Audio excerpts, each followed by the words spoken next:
Hello students, welcome to the digital study change the way you study.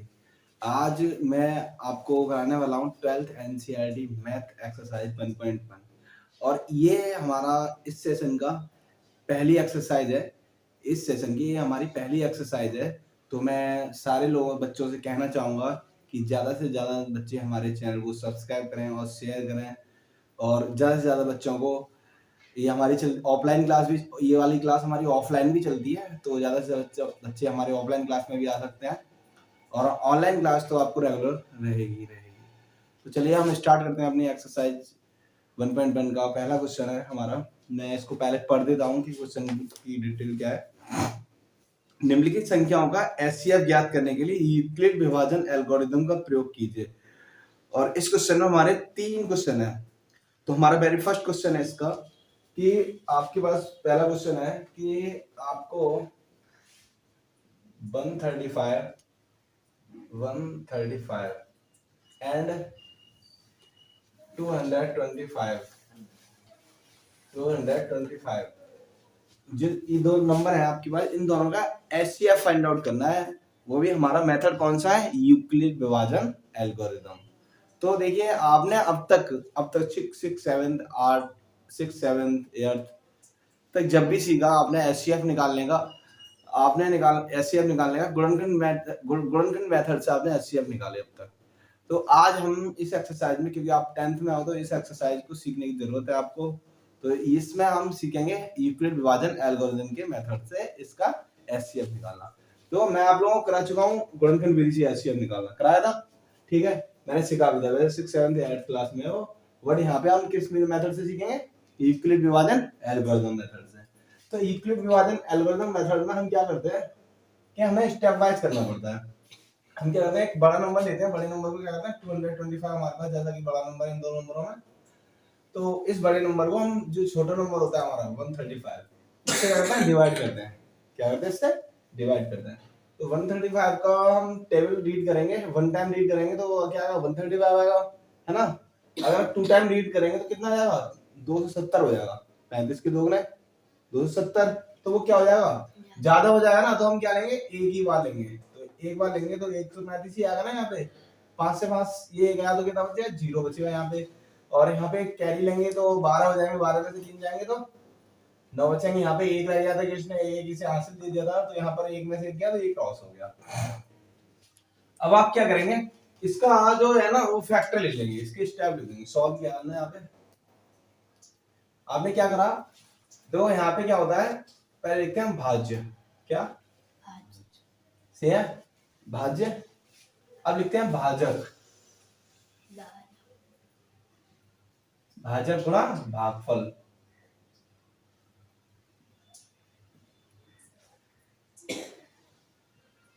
भागफल भागफल plus शेष। ठीक है भाई, इस तरीके से आप लिखोगे।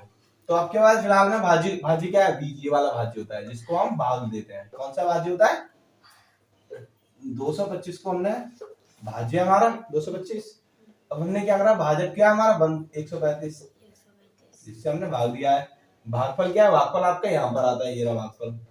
कितना भागफल? 1 है। प्लस शेषफल कितना है यहाँ पे? 90। तो ये आपने एक स्टेप लिख लिया, क्योंकि हम निकाल रहे हैं किस मेथड से? एचसीएफ, यूक्लिड विभाजन एल्गोरिथम मेथड से। तो हम इसके अगले स्टेप, जो शेषफल हमारा बचा है उसको, जो हमारा भाजक था पहले, अब जो शेषफल है उस शेषफल से पहले जो भाजक था उसको क्या करेंगे? भाग लगाएंगे। फिर से भाग लगाओ, इसको भाग लगाएंगे तो क्या हो जाएगा? ये 90 एकम 90, 90 तो नहीं तो ज्यादा हो जाएगा ना, 180 हो जाएगा, तो वो ज्यादा हो जाएगा 145 से। तो आप कितना रहने देंगे? 90 एकम 5 में से 0 गया, 5 बचा। यहाँ 3 है, यहाँ 9 है, ये तो घटेगा नहीं, तो क्या करेंगे? हासिल लेंगे। यहाँ पर 1 है तो 1 भी इधर आ जाएगा, 13 में से 9 गए 4। अब ये वाला स्टेप लिखने की, कौन सा? ये वाला लिखो। अब भाज्य कौन सा है हमारा? 135। क्या है भाज्य? 135। और भाजक क्या है इस बार? 90। और फिर से हमारा भागफल क्या है? 1 प्लस शेषफल कितना है? 45। अब जो शेषफल बचा हुआ है उसको क्या करेंगे? पहले जो हमारा भाजक था उसको भाग देंगे। 90, मतलब हमारा भाजक था ना इससे पहले वाले स्टेप में। तो देखो अब 45 दूनी 90, ये भी खत्म, ये भी खत्म। अब हम क्या करेंगे, इसको भी स्टेप लेंगे। अब हमारा भाज्य क्या है, 90 है, यहाँ पर भाज्य 90 ही तो है। 90 को किससे हमने भाग दिया था, 45 इंटू प्लस 0।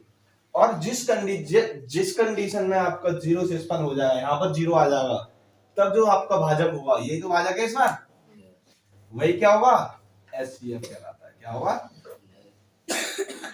एचसी बराबर कितना आएगा, 45। ये आपका यूक्लिड विभाजन एल्गोरिथम मेथड से एचसीएफ निकाला है हमने। इस तरीके से आप यूक्लिड विभाजन एल्गोरिथम मेथड से एचसीएफ निकाल सकते हो। ठीक है भाई, तो हम बढ़ते हैं अपने अगले क्वेश्चन पे, क्वेश्चन नंबर 2 बिफोर दैट, मतलब इसी क्वेश्चन का सेकंड पार्ट है। ठीक है, पहले जो क्वेश्चन है हमारे पास, उसके ये हमारा पहले क्वेश्चन का ये फर्स्ट पार्ट है। अब हम इसके अगले क्वेश्चन पे बढ़ रहे हैं, पहले क्वेश्चन के हमारे सेकंड पार्ट पर। तो स्टूडेंट हमारे पास है क्वेश्चन फर्स्ट का सेकंड पार्ट, और इसमें हमसे कहा है कि 196 एंड 38,220 का जो आपको एचसीएफ फाइंड आउट करना है, वो किसका निकाला, यूक्लिड विभाजन एल्गोरिथम मेथड से निकालना है। तो चलिए हम इसको करते हैं। तो पहले हम इसको करते हैं सॉल्व करते हैं इसको। मैंने आपको बताया था यूक्लिड विभाजन एल्गोरिथम मेथड का इस्तेमाल करते हैं, तो हम चीज लिखते हैं कि आप पहले लिखते हैं भाज्य इक्वल होता है भाजक इंटू शेष भागफल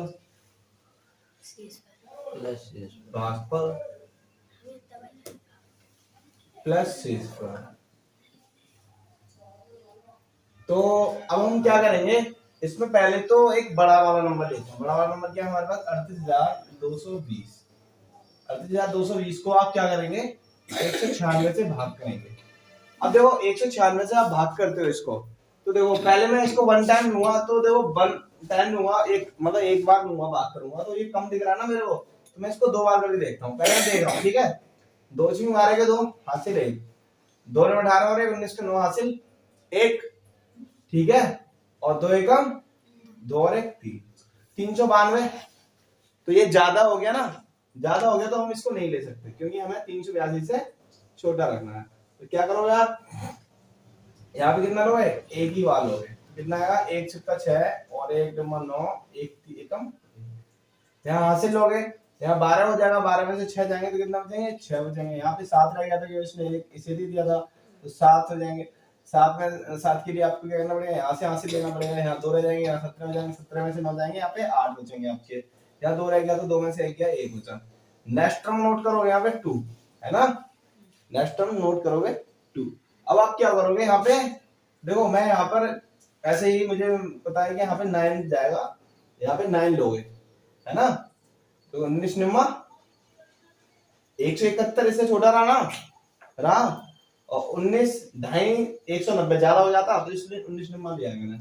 तो 9 छक्का 54 के 4 हासिल 5, 9 में 81 और 5 86 के 6 हासिल 8, 9 एकम 9 और 8 17।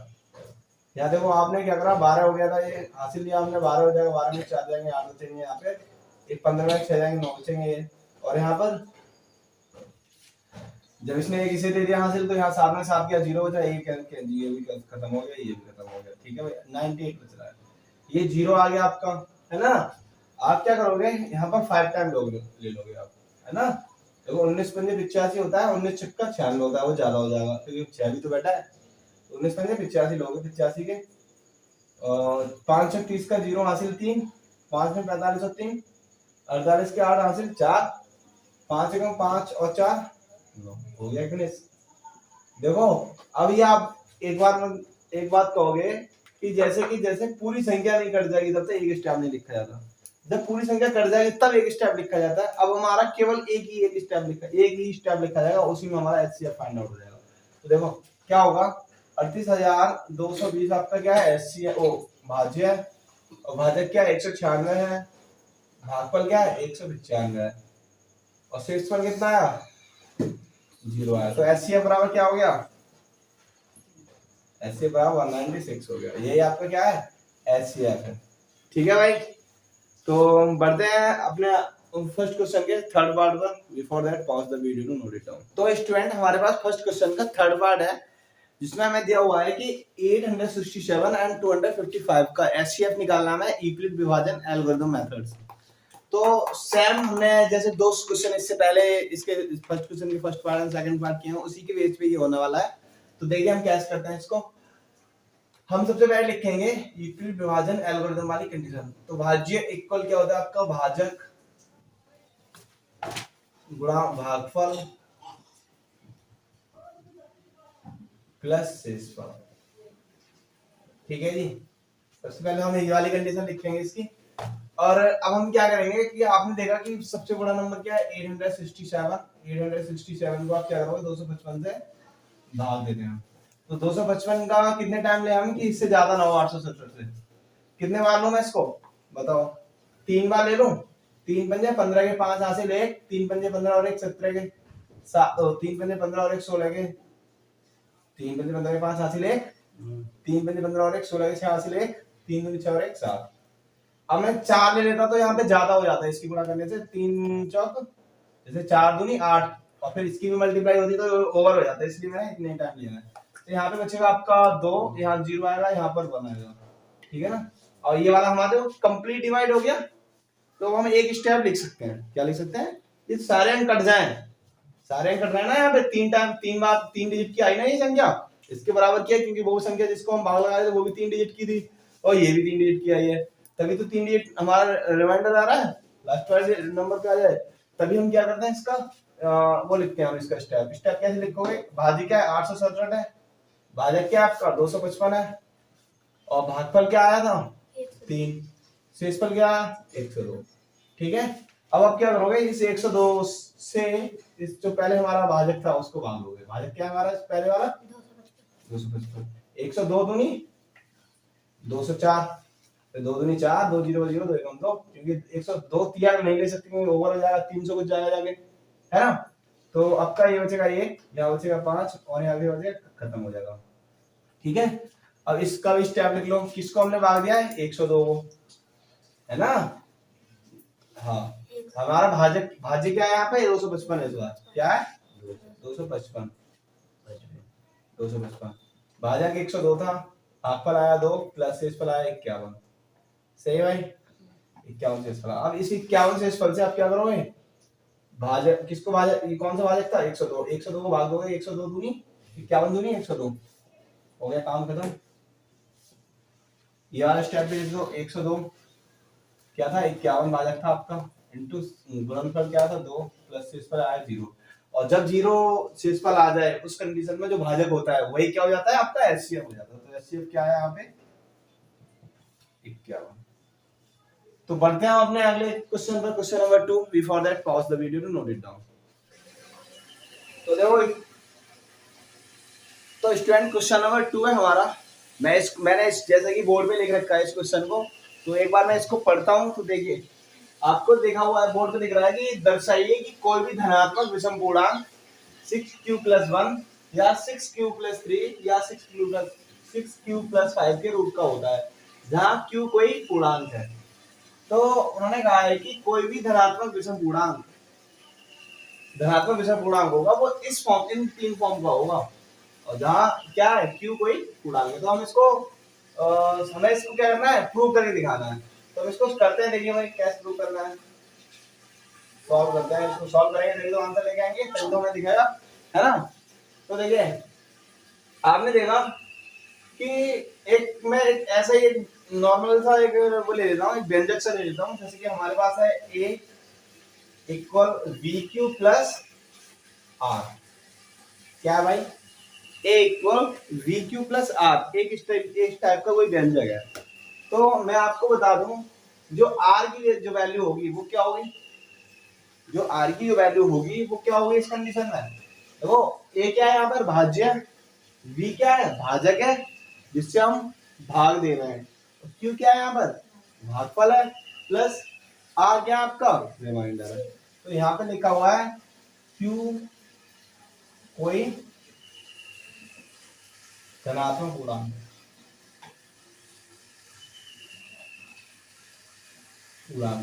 ना, ठीक है भाई। क्यों कोई धनात्मक पूर्णांक है तो आर की वैल्यू आप यहाँ पे से क्या क्या लिख सकते हो।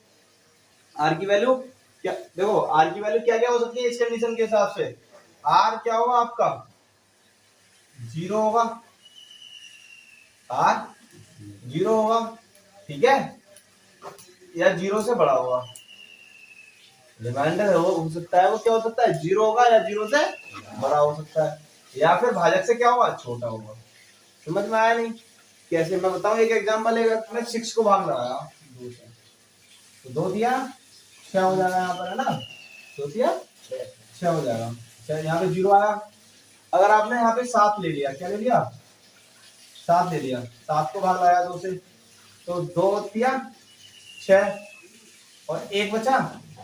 अगर मैं एक अंक और बढ़ा दूं 8 कर दूं यहाँ पर, तो 2 चौका 8, तो 0 हो गया रिमाइंडर।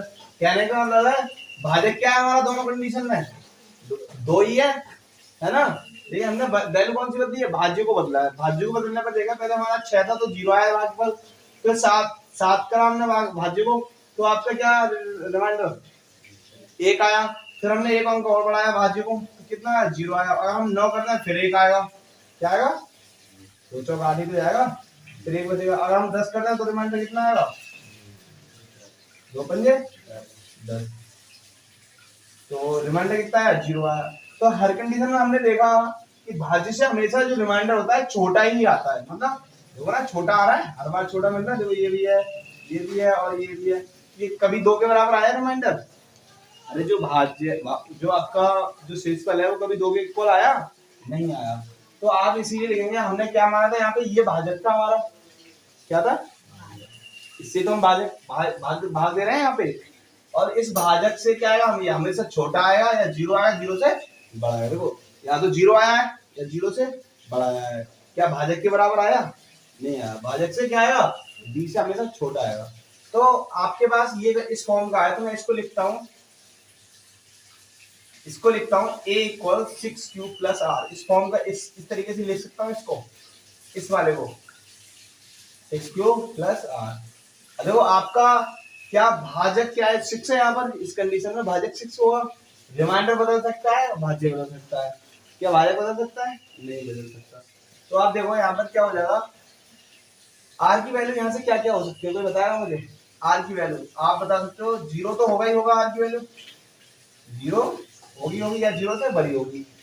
रिमाइंडर 0 होगा या 0 से बड़ा होगा, या फिर किससे छोटा होगा, यही तो है भाजक, इससे छोटा होगा ना, 6 से छोटा होगा।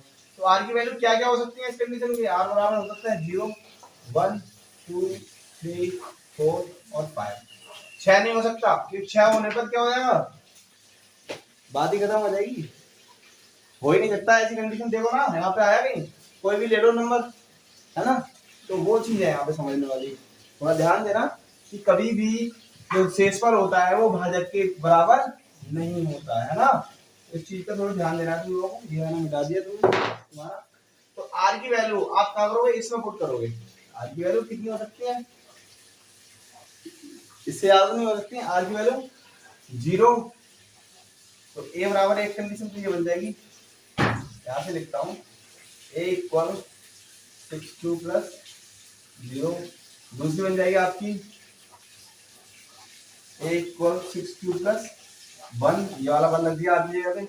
आर की वैल्यू चेंज कर रहा हूँ बस, ठीक है।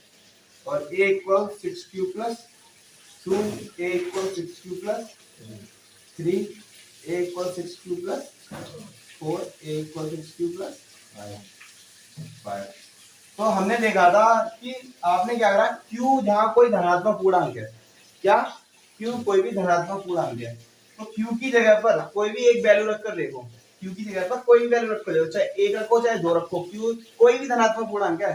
तो कहने का मतलब है धनात्मक पूर्णांक कहां से स्टार्ट होते हैं, 0 प्लस 1, सारे पूर्णांक लिखाऊंगा, ठीक है, 2 plus 3 plus 4 dot dot dot plus infinity, ऐसे ही -1 -2 -3 -4 डॉट डॉट डॉट इनफिनिटी।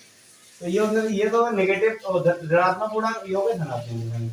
तो तो इनमें से कोई भी एक अंक उठा के रख दो क्यू की जगह पे। उसने कहा है कि क्यू कोई धनात्मक पूर्णांक है, वहां लिखा हुआ धनात्मक पूर्णांक है, क्यू कोई पूर्णांक है।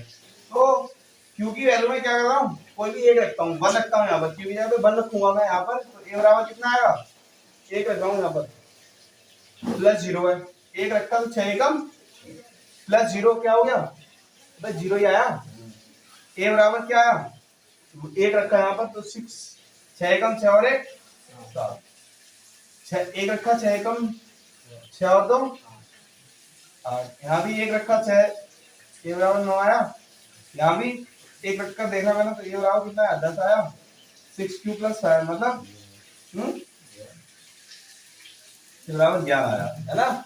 तो आप बताओ इनमें से देखो ये वाले तो सारे सम संख्या है, ये वाली ये और ये तीनों सम संख्या हो गई, ये तीनों सम संख्या हुई। क्यू की कोई भी वैल्यू रखकर देख लो आप, ये वाला मतलब ये वाला और ये वाला, ये तीनों हमेशा आपको क्या देंगे, क्यू के किसी भी धनात्मक मान पे ये तीनों नंबर, जैसे ये वाली कंडीशन, ये वाली कंडीशन, ये वाली कंडीशन, आपको हर एक बार क्या देंगे, एक सम संख्या देंगे। क्या देंगे, सम संख्या कौन सी होती है, तो बताया मुझे, सम संख्या कौन सी होती है, जो 2 से कट जाती है। तो ये 2 से कट रही है, ये भी 2 से कट जाएगी, ये भी 2 से कट जाएगी। अब बचे कौन से आपके, विषम संख्या वाले, और उसने विषम संख्या वाले की बात करी है कंडीशन पे। उन्होंने क्या कहा है कि a बराबर 7 है, ये विषम संख्या किसने दिया है, 6q + 1 ने दी, 6q + 3 ना आपने विषम संख्या दी, 9 विषम संख्या है ना, 2 से नहीं कटेगी। 6q + 5 एक विषम संख्या है, तो a बराबर 11 है, 11 मिली हमें, इससे तो मिली है इस कंडीशन से। तो हमें पता लगा कि 6q + 1, 6q + 3, 6q + 5 हमेशा आपको क्या देंगे, एक विषम संख्या देंगे। इसीलिए ये कहेंगे कोई भी धनात्मक विषम पूर्णांक 6q + 1, 6q + 3 या 6q + 5 के रूप का होता है। यहाँ लिख दो, अतः यह सिद्ध है कि कोई भी धनात्मक विषम पूर्णांक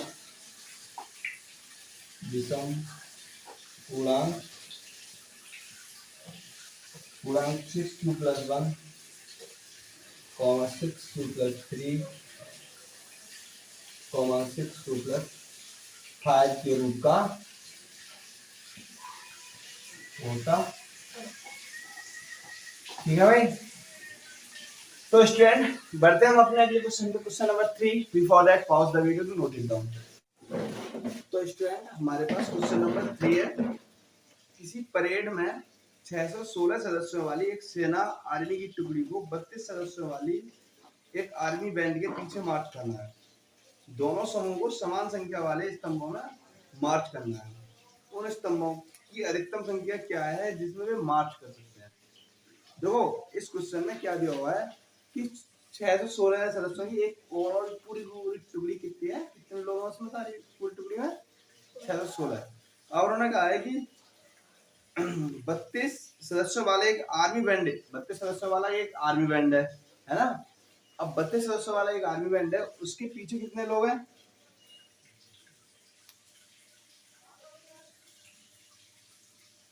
तो 616 तो भाई एक आर्मी की टुकड़ा है, आर्मी है मतलब आर्मी सेना है। और 32 सदस्यों इस सेना को 32 सदस्यों वाली एक आर्मी बैंड के पीछे चल रहा है।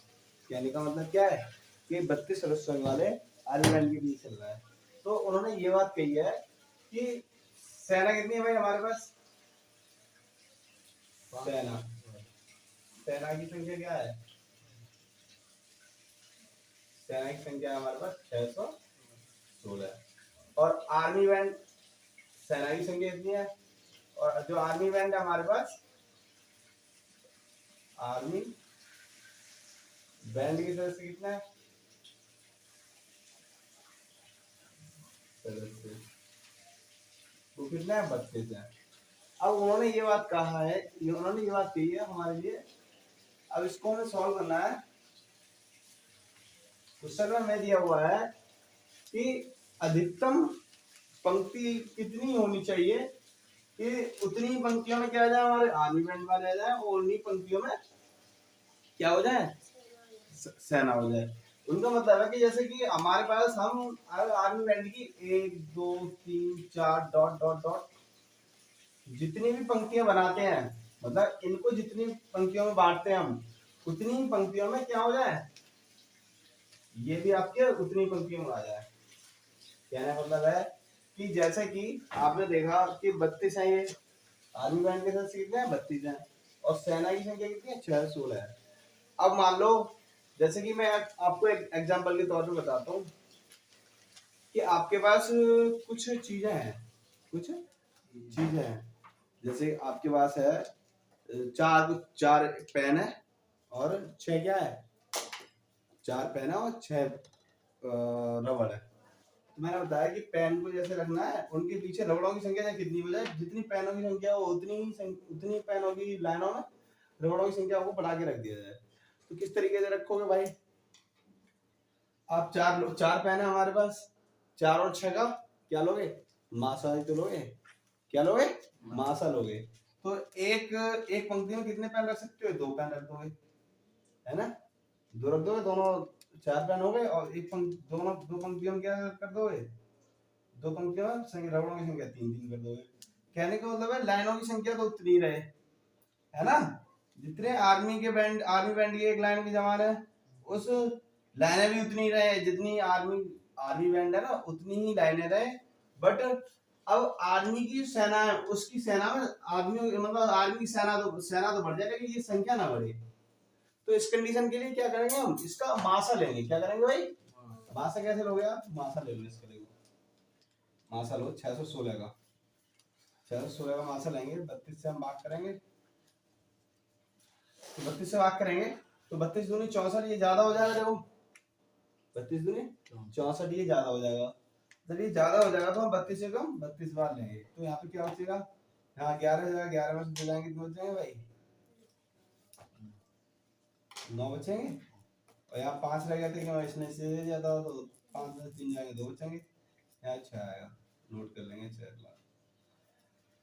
तो 32 का पहाड़ा आप इतने बार पढ़ो कि आपको क्या हो जाए, 296 हो जाए। तो मैं पढ़ूंगा 9 बार पढ़ के देखता हूँ, 9 दिन 18 के 18 से ले 9 दिन 27 हो रहे 218 से आगे। अब यहाँ हासिल लेंगे, कितना हो जाएगा, 16 में से 8 गए, 8 बचे, यहाँ पे 8 रह गया था क्योंकि इसने से दे दिया, तो 8 में से 8 गए, क्रॉस हो गया, 2 में से 2 गए, क्रॉस हो गया, ठीक है। अब देखो, अब ये जो 8 बच रहा है, इसको हम किससे भाग देंगे, 32 को, इससे हम 32 को भाग देंगे, 8 4, तो मैंने बताया तो यहाँ पे मासा क्या हो गया, आपका 8 हो गया, मासा 8 हो गया ना, क्या हो गया, 8 मासा हो गया। तो इसमें आप देखोगे कितनी पंक्तियां बनाएंगे हम, तो हमारे पास 8 पंक्तियां बनेगी, कितनी बनेगी, 8 पंक्तियां बनेगी। अब 8 पंक्तियों में हम क्या करेंगे, 4 4 तो हम आर्मी के बैंड चला देंगे, एक आर्मी का सेना है, जहां हो गए, यहाँ हो गए, यहाँ हो गए, ऐसे यहाँ पर, यहाँ पर, यहाँ पर, है ना, 8 चौक 32 होता है ना, 8 16, 8 पंक्तियां बनाएंगे हम, है ना भाई, 8 पंक्तियां बनेंगी हमारी। तो 4 4 तो हो गए हमारे ये जवान, कौन से, ठीक है भाई, ये जवान हो गए।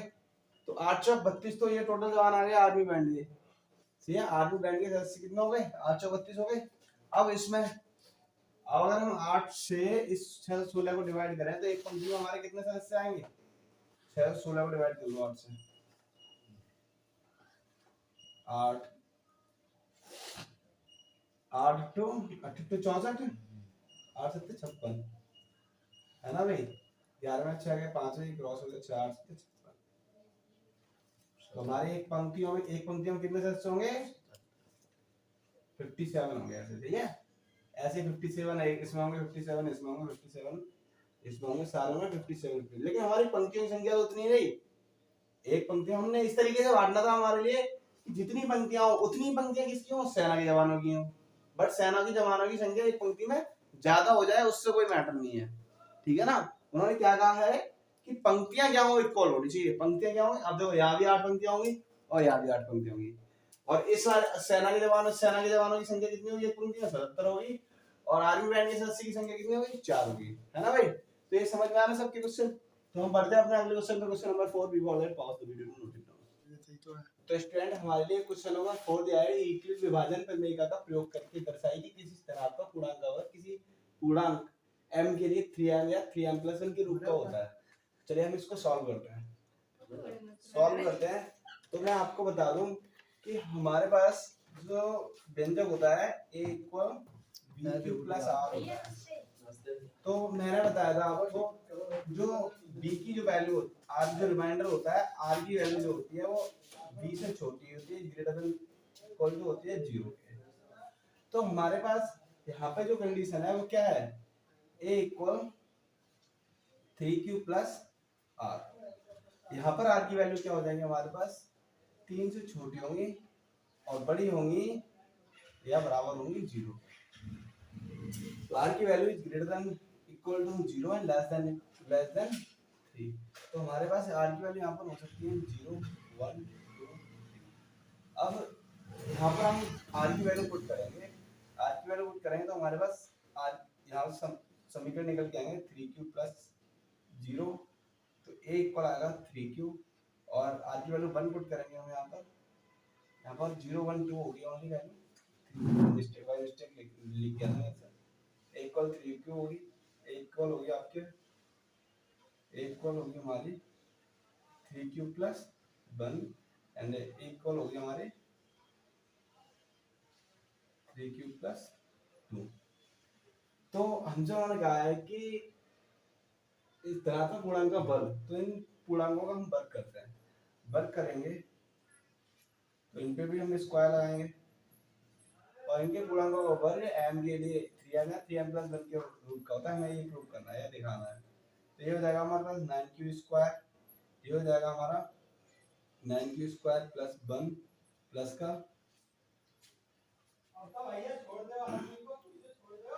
6q। तो ये हो जाएगा हमारे पास 9q² प्लस 4 प्लस का 3 6 दूनी 12q। तो हम क्या करेंगे, इसको यहाँ से देखेंगे 3 × 3q² लिखेंगे इसको। यहाँ पर हम क्या करेंगे 3 कॉमन लेंगे, यहाँ से 3 कॉमन लेंगे तो यहाँ बचेगा हमारे पास 3q² प्लस 2q प्लस का हो जाएगा हमारे पास 1 इक्वल, यहाँ हमारे पास हो जाएगा 3 कॉमन लेंगे हम, यहाँ पे हो जाएगा हमारा 3q² प्लस का 4q प्लस 1 प्लस 1। क्योंकि आपके पास ये 4 था, उसको मैंने 3 + 1 करके लिखा, तो 3 तो आपका बाहर आ जाएगा और एक आप अलग से उसको रहने देंगे। इसको और इसको आप कहेंगे m क्या है, एक पूर्णांक है, क्योंकि यहाँ तो एक पूर्णांक ही होगा ना। तो ये क्या हो जाएगा आपका 3m, 3m+1, ये हमारा जाएगा 3m+1। तो हमारा हो गया प्रूव, ये हो गया 3m और 3m+, ये दोनों हमारे हो गए 3m+1 के रूप के। बढ़ते हैं हम अपने अगले क्वेश्चन नंबर 5 पर। Before that pause the video to note it down. तो स्टूडेंट क्वेश्चन नंबर 5 हमारे पास, यूक्लिड विभाजन प्रमेय का प्रयोग करके दर्शाइए कि किसी धनात्मक पूर्णांक का घन 9m, 9m+1, 9m+8 के रूप का होता है। ठीक है भाई। तो उन्होंने कहा है कि किसी धनात्मक पूर्णांक का घन 9m, 9m+1 या 9m+8 के रूप का होता है। तो हमारे पास क्या होगा यहाँ पर होगी, हम इसको करते हैं सॉल्व। हमारे पास क्या कंडीशन होगी कि अगर मैं लिखूं इसको, तो a बराबर मेरे क्या लिखा जाएगा 9q plus r, 9q plus r लिखा जाएगा। तो यहाँ पर v क्या है, a equal vq plus r, यही तो होती है सेम आपके पास, यही तो होता है। तो v की वैल्यू आपके पास यहाँ पर क्या है 9 है, तो v की वैल्यू 9 है। तो इसके अकॉर्डिंग यहाँ पर r की वैल्यू क्या हो सकती है 0 1 2 3 4 5 6 7 और 8 तक हो सकती है ना, 8 तक, क्योंकि मैंने बताया था ना जो 9 होता है 9 होता है उससे छोटी होती है r की वैल्यू। अब अगर हमारे पास इतनी r की वैल्यू है और हम ये r की वैल्यू पुट करेंगे तो कितने हो जाएंगे अरे ए की वैल्यू यहाँ पर रखेंगे, a इक्वल 9 प्लस 0 रखोगे, एक बार रखोगे 1, एक बार 2 रखोगे, एक बार 3 रखोगे, एक बार 4 रखोगे, बहुत लंबा हो जाएगा हमारे उससे। तो हम क्या करेंगे, ये जो 9 है वो हमारा 3 कितने का स्क्वायर है, 3 का ही तो स्क्वायर होता है। तो हम इस समीकरण को a equal 3q plus r मान के चलेंगे, तो r की वैल्यू हमारी यहाँ से क्या हो जाएगी, 0 1 2 3 0 1 2 हो जाएगी ओनली, है ना। जब इतनी हो जाएंगी तो हमारे पास यहाँ से समीकरण कितने निकलेंगे, a इक्वल 3q प्लस 0, तो ये हो जाएगी a इक्वल 3q, और यहाँ से कितनी निकलेगी, a इक्वल यहाँ हो जाएगी आपकी a इक्वल 1 रखोगे तो 3q प्लस 1, और a इक्वल एक और हो जाएगी 3q प्लस 2 रखोगे ना आज की वैल्यू इस बार यहाँ पर, समझ में आ रहा है ना इस वाले इक्वेशन में, क्योंकि हमने इसको 9 जो है 3 का परफेक्ट स्क्वायर है, अगर 9 काट कोई भी नंबर 9 को काटेगा तो 3 को भी काटेगा, है ना भाई, समझ में आ रहा है। तो इसलिए हमने इसको थोड़ा सॉल्व करने के लिए ये काम कर लिया। अब हम क्या करेंगे, इसका क्यूब करेंगे। क्यूब का मतलब है a क्यूब, इस पे घात चढ़ाएंगे, क्या चढ़ाएंगे, घात चढ़ाएंगे। a क्यूब करेंगे तो ये भी क्यूब हो जाएगा, a क्यूब करेंगे तो ये भी क्यूब हो जाएगा आपका, a क्यूब करेंगे तो ये भी क्यूब हो जाएगा, ठीक है भाई, ये कंडीशन हो जाएगी। तो 3 क्यूब का क्यूब करोगे कितना हो जाएगा, 3 3 होती है 27 क्यूब। अब इसका क्यूब करेंगे तो सबसे पहले इसका क्यूब प्लस इसका क्यूब, तो 3 का क्यूब करोगे तो 3 3 होती है 27 का क्यूब प्लस 1 प्लस क्या होता है 3a स्क्वायर b होता है फॉर्मूला, क्या होता है 3a स्क्वायर b।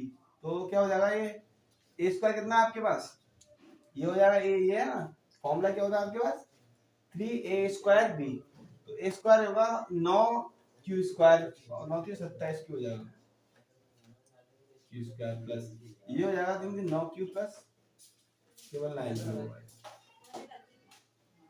ठीक है, ये क्या हो जाएगा 9q हो जाएगा, ये कितना हो जाएगा फिर से 27q प्लस 2 2 4 2 8 प्लस ये 27 27 2 54q q square plus 3 9q 9 18, ये आएगा आपका 18q। अगर हम इसको सॉल्व करें, इसको हम सॉल्व करते हैं तो मैं यहाँ से 9 कॉमन लेता हूँ,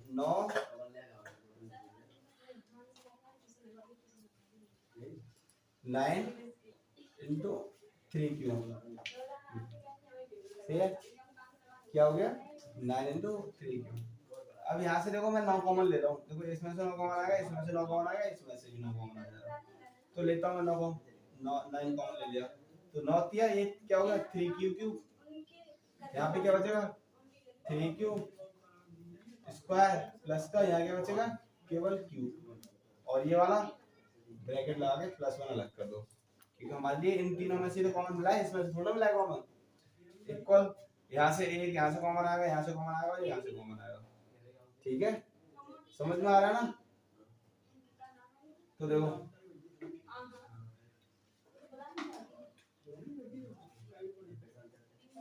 तो ये हमारा हो जाएगा 9 यहाँ से कॉमन ले लिया हमने, तो क्या हो गया 3q प्लस ये होगा आपका 9 9 36 54 आता है ना हमारे में, 9 6 54 होता है, 6q स्क्वायर हो जाएगा ये प्लस का 2q हो जाएगा, 9 2 18 होता है ना, प्लस ये 8 बचा। देखो इसको हम क्या मान लेंगे, इसको m कहेंगे, तो ये हो जाएगा आपका 9m, इसको m कहेंगे तो ये हो जाएगा 9m प्लस 1, और इस पूरे को m कहेंगे तो ये क्या हो जाएगा 9m प्लस 8। तो हमसे यही तो कह रहा था कि ये जो है वो क्या होता है, इनका जो पूर्ण घन होता है वो क्या होता है 9m प्लस 1 और 9m प्लस 8 के रूप का होता है, क्या होता है, देखो एक विभाजन प्रमेय का प्रयोग करके दर्शाइए कि किसी धनात्मक पूर्णांक का घन 9m प्लस 1 और 9m प्लस 8 के रूप का होता है। तो देखो आ गया हमारा। तो हम बढ़ते हैं अपनी अगली एक्सरसाइज पे, एक्सरसाइज नंबर हमारी है 1.